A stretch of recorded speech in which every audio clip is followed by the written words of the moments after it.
सोचिए, आपके पास हर चीज है, smartphone, internet, music, social media, सब कुछ, फिर भी आप थके हुए हैं, बोर हो चुके हैं और किसी चीज में मन नहीं लगता। क्यों? हर दिन हम एक अदृश्य नशे में जी रहे हैं। उस नशे का नाम है डोपामिन। ये वही चीज है जो हमें बार बार फोन चेक करने पर मजबूर करती है, वही जो हमें असली काम से हटाकर तुरंत खुशी देने वाली चीजों की तरफ खींचती है। अब कल्पना कीजिए, अगर आप इस डोपामिन की लत से बाहर निकल जाएं, तो क्या आप ज्यादा फोकस नहीं होंगे, ज्यादा शांत, ज्यादा संतुलित? ये किताब डोपामाइन डिटॉक्स आपको यही सिखाती है, कैसे आप अपनी मानसिक ऊर्जा को दोबारा कंट्रोल में लेकर हर दिन को बेहतर बना सकते हैं। तो चलिए, जहां आपको मिलेगा शांति, स्पष्टता और खुद से जुड़ने का रास्ता। थिबो मेरिस एक फ्रेंच लेखक हैं जिन्हें मानसिक विकास, आत्मनियंत्रण और आत्मजागरूकता जैसे विषयों पर लिखने का गहरा अनुभव है। उन्होंने अब तक 20 से ज्यादा किताबें लिखी हैं और उनका हर एक शब्द, हर एक विचार एक ही लक्ष्य को दर्शाता है, लोग खुद की मानसिक गुलामी से आजादी दिलाना। लेकिन ये बात सिर्फ किताबों की नहीं है। थिबो का यह मिशन उनकी खुद की जिंदगी से निकला है। एक समय था जब थिबो भी बुरी आदतों से जूझ रहे थे। हर बार काम पर बैठते, लेकिन कुछ ही मिनटों में ध्यान भटक जाता। फेसबुक, यूट्यूब, नेटफ्लिक्स, ये सब धीरे धीरे उनकी मानसिक ऊर्जा को खा रहे थे। वो थक चुके थे, लेकिन उन्हें पता नहीं था कि वह किस चीज से थक रहे हैं। उनकी बॉडी नहीं, दिमाग थक गया था। ओवरडोज ऑफ डोपामिन से एक दिन उन्होंने खुद से एक सवाल पूछा, क्या ये वही जीवन है जो मैं जीना चाहता था? इस सवाल ने उनके भीतर की खोज को जन्म दिया। उन्होंने न्यूरोसाइंस पढ़ी, हैबिट्स की किताबें पढ़ी और सबसे जरूरी, खुद पर प्रयोग किया। उन्हें एक बड़ा सच समझ में आया, जितनी देर हम अपने दिमाग को तेज और आसान सुखों में उलझाए रखते हैं, उतनी ही मुश्किल होती है गहरी खुशी, फोकस और सुकून पाना। ये किताब डोपामाइन डिटॉक्स, इसकी मुख्य उद्देश्य ये है कि हम अपनी जिंदगी में डोपामिन की अति से मुक्त हो जाएं और फिर से उस सुकून, फोकस और गहरी खुशियों को पा सकें जिन्हें हम खो चुके हैं।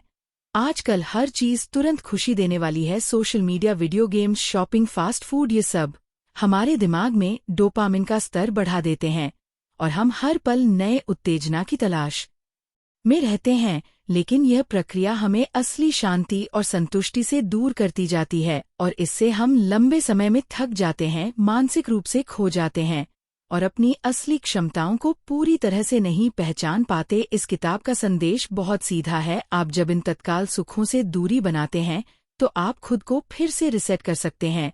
आप अपनी ऊर्जा को उन कामों पर लगा सकते हैं जो वाकई में आपके लिए महत्वपूर्ण हैं। हमें सिखाती है कि डोपामिन को कैसे कंट्रोल किया जाए ताकि हम अपने जीवन में सपनों को सच करने की दिशा में आगे बढ़ सकें।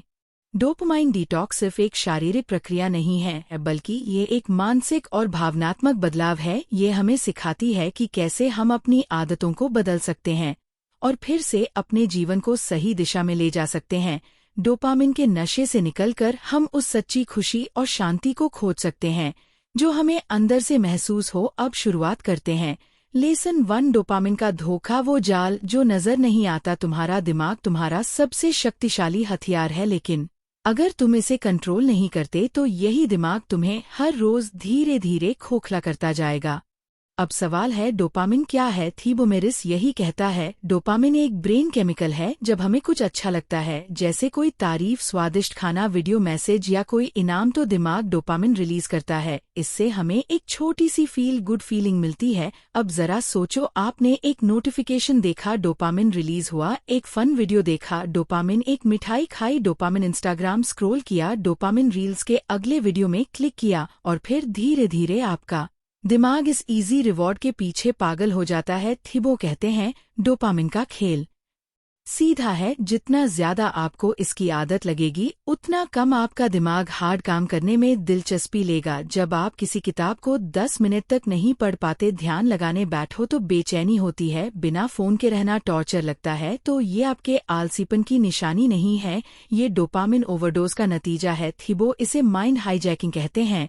आपका दिमाग अब आपको कंट्रोल नहीं करता, बल्कि डोपामिन कंट्रोल करता है। तुम्हें लगता है तुम फोन चला रहे हो, लेकिन हकीकत ये है कि फोन तुम्हें चला रहा है। अगर आपने आज अपने डोपामिन को नहीं रोका, तो कल आपकी इच्छा शक्ति, ध्यान और आत्मनियंत्रण सब खत्म हो जाएगा। तो कैसे करना है? एक अपनी नई पहचान चुनो। थिबो कहते हैं, अपने आप से पूछो, मैं किस तरह का व्यक्ति बनना चाहता हूँ। अगर जवाब है मैं एक फोकस्ड और शांत इंसान बनना चाहता हूँ, तो अब से हर एक्शन उसी पहचान से जुड़ा होना चाहिए। 2 छोटी आदतें, बड़ी पहचान। हर बार जब आप 15 मिनट बिना फोन के बिताते हो या ध्यान लगाते हो या सिर्फ बैठते हो बोरियत में, आप अपने दिमाग को ये कहते हो, देखो मैं अब वो इंसान बन रहा हूँ जो अपने दिमाग पर कंट्रोल रख सकता है। जब आप अगली बार कोई बेकार आदत दोहराने लगे तो खुद से एक सवाल पूछो, क्या यह उस इंसान जैसा व्यवहार है जो मैं बनना चाहता हूँ। अगर जवाब नहीं है तो रुक जाना ही असली जीत है। एक कागज लो और लिखो, मैं कौन बनना चाहता हूँ उस पहचान के अनुसार। आज सिर्फ एक नया एक्शन लो, फिर धीरे धीरे वो एक्शन तुम्हारी नई पहचान का हिस्सा बन जाएगा। लेसन 6, जब रिवॉर्ड आसान हो जाए ग्रोथ रुक जाती है। क्या आपने कभी गौर किया है, जो चीज हमें सबसे आसानी से मिलती है वो हमें सबसे कम खुशी देती है। सोशल मीडिया, गेम्स, नोटिफिकेशन, ये सब चीजें हमें हर पल तुरंत रिवॉर्ड देती हैं, पर अंदर ही अंदर हमारी मेंटल मसल्स को कमजोर कर देती हैं कि हर बार जब आप आसान रिवॉर्ड चुनते हैं तो आप कठिन लेकिन जरूरी ग्रोथ से दूर हो जाते हैं। आपका दिमाग धीरे धीरे उस कंफर्ट जोन में रहने का आदी हो जाता है जहां मेहनत, फोकस, डिसिप्लिन सब कुछ अजनबी लगने लगता है। थीबो बताते हैं कि जब उन्होंने खुद को डोपामिन डिटॉक्स पर रखा तो शुरुआत में उन्हें बोझ और खालीपन ने घेर लिया, पर उसी खालीपन में उन्होंने महसूस किया, मैं अब तक सिर्फ डोपामिन चेस कर रहा था, असल ग्रोथ नहीं। अब क्या करें? एक आसान रिवॉर्ड से दूरी बनाओ। हर बार जब आपके हाथ फोन की तरफ बढ़े तो खुद से पूछो, क्या यह आसान सुख मेरी ग्रोथ रोक रहा है। दूसरा, हार्ड रिवॉर्ड चुनो जिसमें दर्द भी हो पर विकास भी, जैसे बिना स्क्रीन के बैठना, गहराई से पढ़ ना, कुछ नया सीखना, डिस्कम्फर्ट को झेलना। ये सब आपकी विल पावर को रिचार्ज करते हैं। जब रिवॉर्ड बहुत आसान हो जाए तो अंदर से एक सवाल उठाना जरूरी होता है, क्या मैं सिर्फ प्लेजर के पीछे भाग रहा हूँ या पर्पस के। आज दिन भर में एक काम ऐसा चुनो जो मजेदार नहीं जरूरी हो, उसे पूरी सच्चाई और फोकस के साथ करो। और रात में खुद से पूछो, क्या मैं आज ग्रो हुआ। लेसन 7, तुम्हारा असली रिवॉर्ड है जब सब कुछ बंद हो जाता है, ना कोई आवाज, ना कोई नोटिफिकेशन, ना कोई स्क्रीन, तो तुम्हारे अंदर क्या चलता है। अगर जवाब में बेचैनी है तो यही सबसे बड़ा संकेत है कि तुम्हें डोपामिन का नहीं, खुद से मिलने का डिटॉक्स चाहिए। थीबो कहते हैं, डोपामिन की असली लत हमें खुशी की तलाश नहीं बल्कि आत्मा की खामोशी से भागने की लत है। थीबो खुद बताते हैं, जब उन्होंने पहली बार खुद को इस सब से अलग किया तो उन्हें वो दिखा जिसे वो बरसों से अवॉइड कर रहे थे। खुद की आवाज, ना वो आवाज इंस्टाग्राम पर थी, ना किसी लाइक में, ना यूट्यूब की किसी रील में, वो आवाज उनके अंदर थी। अब बात ये है, आखिर करना क्या है। एक डोपामिन नहीं, साइलेंस चुनो। हर दिन 10 मिनट खुद से मिलो बिना डिस्ट्रैक्शन के। यही साइलेंस तुम्हारा सबसे गहरा आंसर है। 2 रिवॉर्ड को रीडिफाइन करो। अब रिवॉर्ड वो नहीं है जो तुरंत मिले, अब रिवॉर्ड वो है जो तुम्हें तुम्हारे असली सेल्फ के करीब ले जाए। अगर सब कुछ छीन लिया जाए तो क्या तुम अपनी कंपनी में शांत रह सकते हो? अगर नहीं तो अब वक्त आ गया है खुद को वापस बुलाने का। आज 24 घंटे में सिर्फ 10 मिनट खुद को दो। कुछ मत देखो, कुछ मत सुनो, सिर्फ बैठो और सांस लो, क्योंकि वहीं से शुरुआत होगी तुम्हारे असली रिवॉर्ड की। तुम्हें हर बार डोपामिन नहीं चाहिए, कभी कभी तुम्हें बस खुद को सुनने की जरूरत होती है। डोपामिन डिटॉक्स कोई ट्रेंड नहीं है, ये तुम्हारी आत्मा को वापस बुलाने की प्रक्रिया है। तो अब जब तुमने ये 7 कदमों की यात्रा पूरी कर ली है तो एक बार आंखें बंद करके सोचो, किसका शोर सबसे ज्यादा सुनाई देता है? तुम्हें स्क्रीन का, सोशल मीडिया का, या तुम्हारे अपने मन का? तुम्हें याद है शुरुआत में तुम बस प्लेजर के बीच भागते थे, लेकिन अब तुमने अपनी पहचान बदल दी है।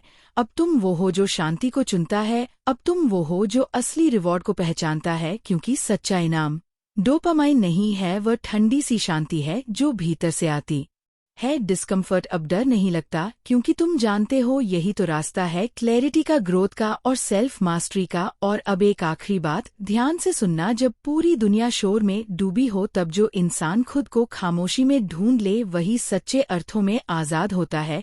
तुम अब आजाद हो क्योंकि तुमने चुना है अपनी आंतरिक शक्ति को, ना कि बाहरी उत्तेजना को। इंस्पायर वॉइस और मेरी यही कोशिश रहेगी कि तुम्हें सिर्फ ज्ञान ना मिले बल्कि जागृति मिले। अगर ये ऑडियो बुक तुम्हारे दिल तक पहुंची हो तो अब इसे वहीं ले जाओ जहां इसकी सबसेज यादा ज़रूरत है अपने अंदर। हम फिर मिलेंगे किसी और किताब में, लेकिन तब तक याद रखना, असली क्रांति तुम्हारे स्क्रीन से नहीं, तुम्हारी खामोशी से शुरू होती है। तुम तैयार हो? अब दुनिया तुम्हारी है। इंस्पायर वॉइस के साथ धन्यवाद।